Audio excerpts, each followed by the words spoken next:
hamba pada nafsu tu terang.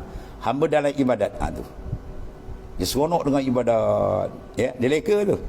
Orang bukan seronok dengan ibadat, seronok dengan tuan ibadat tu, Allah Ta'ala. Atau seronok dengan mukasyafat, ya, di zikir-zikir terbuka tu, nampak ni, terbuka tu. Wah, ada pula dalam tahun-tahun mesej, tuan guru saya ni rasa susah lah, zikir tak terbuka. Bukan terbuka apa? Terbuka apa? Mana-mana alam malakut, jabarut, mana-mana apa?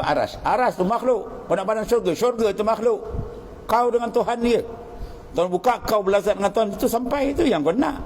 Kau nak tengok tu, nak tengok ni, awak berjadah tak nampak, tak pun.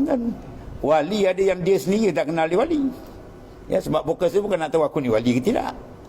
Yang sah kita ni nampak wali nikah tu tahu. Tu sabit confirm. Jangan sibuk benda tu, jangan jadi asirul ibadah wa asirul maqamat wa asirul syahwat, itu mula.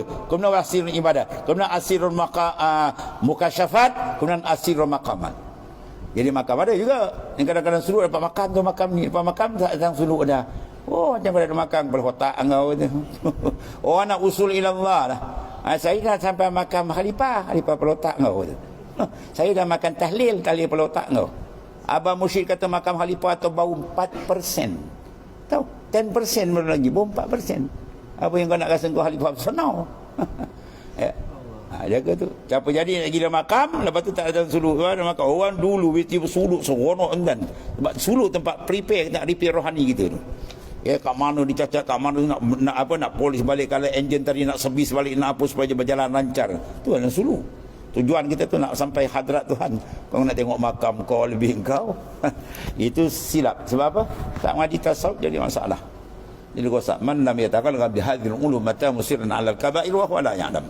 Siapa yang tidak mendalami dalam urusan kerohanian dengan Tuhan ni, takut dia mati dalam keadaan dia mengekalkan dosa yang besar-besar padahal dia tak puasan. Ini masalah ni. Sebab tu dia kena kawan dengan siapa? Para arif billah. Maka dia dapat raihanullah. Ya, syummu as-siddiqin.